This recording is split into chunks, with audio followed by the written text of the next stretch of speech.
July grabs her mother's attention. This is her father's car. The mother says it's not possible, her father is at work, but she realizes that it does indeed look like her husband's car. July is certain that it's her father's car. The mother decides to call him to confirm that he's at work. Carol takes the phone and tries to call her husband. Adrian is surprised to see his wife and daughter. What are they doing here? The woman also has no idea why they are there. Adrian has an idea and tries to sneak out of the car. Carol starts to suspect and decides to approach the car. She opens the door, and Dora is startled. Carol apologizes, realizing her mistake. Dora is surprised. Carol thought it was her husband's car, but Dora clarifies that there's no husband inside. Carol feels embarrassed, apologizes for the misunderstanding, and closes the car door. She holds her daughter's hand and decides to leave. Carol continues trying to talk to her husband. He finally answers the phone, and she asks where he is. Adrian dismisses it as a silly question. He's at work, of course. Carol feels relieved and tells her daughter that she was right. July takes the phone and tells her father that she just left school and asks if he's free to spend time with her.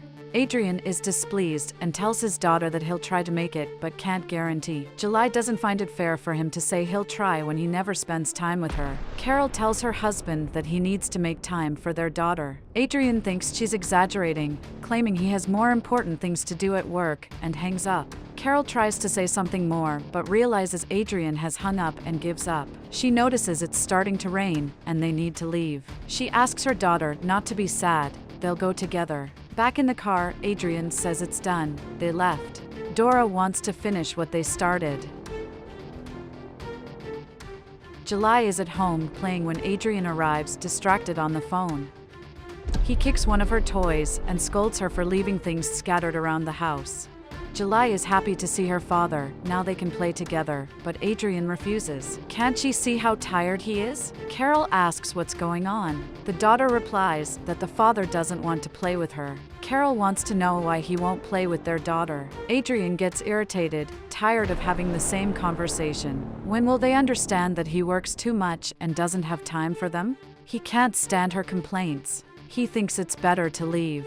Carol asks where he's going. July wonders why her father doesn't like her. Her mother explains that it's not like that. He's just tired and stressed from work, but everything will be fine. July asks her mother to play with her, and her mother accepts the invitation and joins her.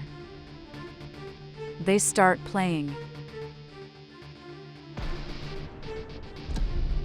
Adrian is happy to finally have some peace. Dora says he's always welcome in her house. Adrian knows that. Dora has news to share. Adrian says as long as it's not about children, she can go ahead. She finds it funny he says that, but Adrian insists he's not joking. He doesn't want anything related to children. Dora doesn't understand why he's talking like that. Children are the best things in the world. Adrian thinks she's not listening. Children, to him, are a burden. They just eat, cry, spend, and cause trouble. That's why he comes to her house, because in his own house, his daughter wants attention all the time, wants to play and do stupid things, and he doesn't have time or patience for that. Dora tries to speak, but he says it's just the way it is. He doesn't want children at the moment and asks what she has to say. Dora says it was nothing important, he can forget it. Adrian doesn't know who can understand women and asks her to leave him alone to rest.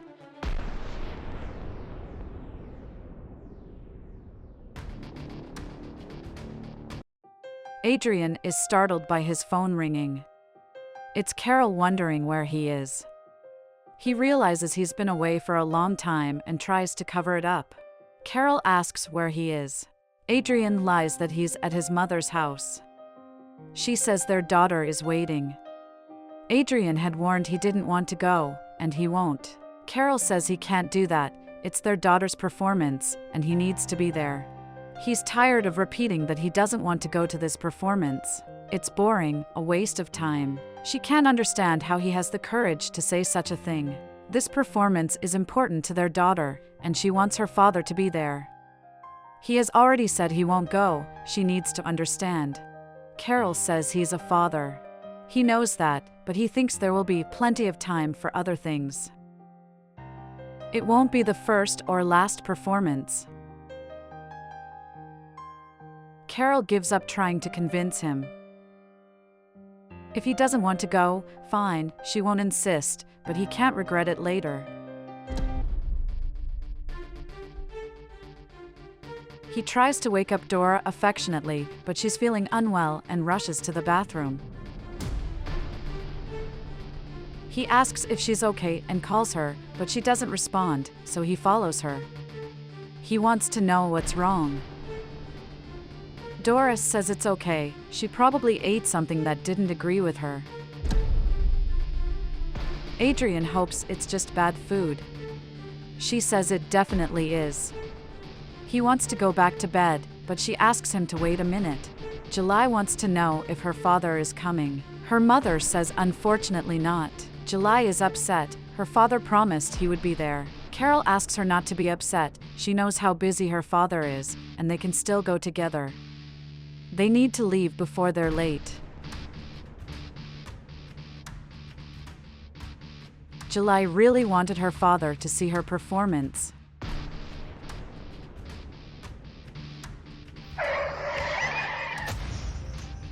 The woman gets out of the car, desperate and confused about what happened. Carol runs towards her daughter. Adrian insists they go back to bed, but Dora doesn't want to, she's not feeling well and suddenly faints.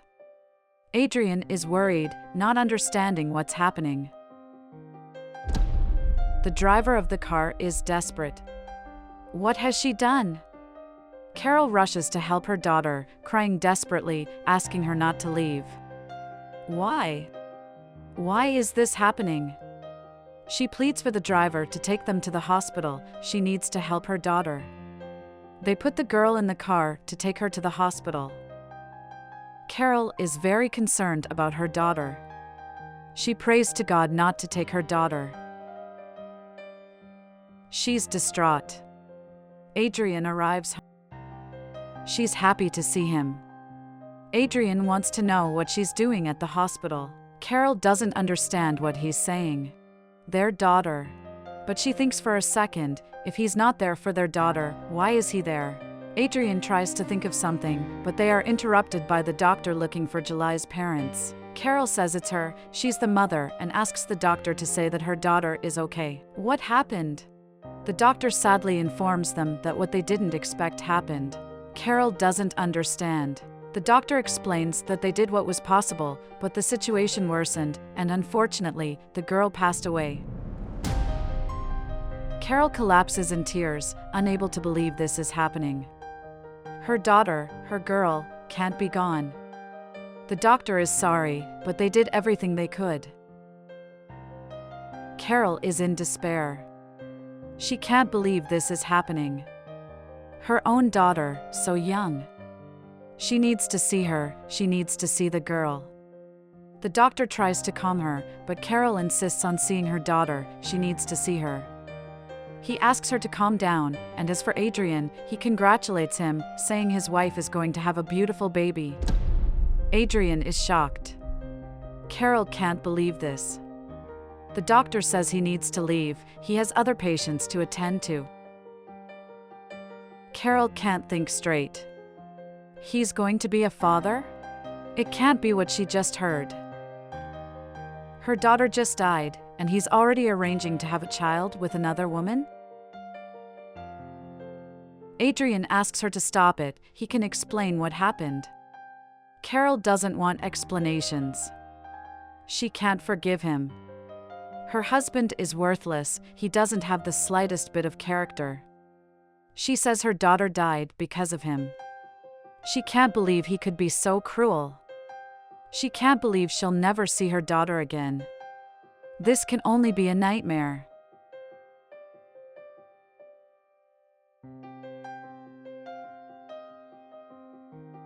Carol is wailing prostrate at the coffin. This can't be right. Her daughter was so young, she had so many things to look forward to, so much to live for, and she left her so suddenly, from one moment to the next. It shouldn't happen, it's not fair. She wonders how Adrian could have the nerve to bring his mistress to his daughter's funeral. What a lack of character. He says she had every right to be there. July was his daughter too. His daughter? Carol can't believe he has the nerve to say that. After all the time July had begged for his attention, he had never even devoted a minute of his time to her. During all this time, all July wanted was a little attention from her father, and he never gave it. Now she's there, in that coffin, and will never leave it. She will never see him again. Now he wants to be her father? No, Carol won't accept that. She tells him to leave. Adrian thinks he has a right too, as he's the father, but Carol says he never was a father. He never attended one of the girls' performances, could never be with her, never had time. Now it's too late to want to be a father. Father is not just the one who brings a child into the world, he has to be the one who gives love and attention, and he never gave any of those things. Now it's too late. July doesn't need that anymore. She tells him to leave immediately. Dora offers her condolences for Carol's loss, but Carol refuses. How can Dora have the courage to be there? Can't she empathize with a mother who just lost her child? Carol wishes they feel the same way she's feeling right now, both of them. They finally understand it's better to leave.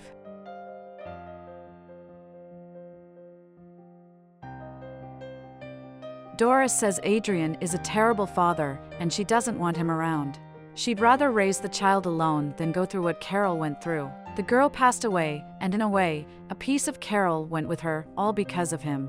Adrian wants to know what she's talking about. Their relationship will be different. Dora asks him not to promise what he won't fulfill. He said himself he didn't want children, that they are a burden. Adrian asks her to understand that with them, it will be different, he's sure of that. She says it will be different because she will raise the child alone, and she says goodbye to Adrian, leaving him alone.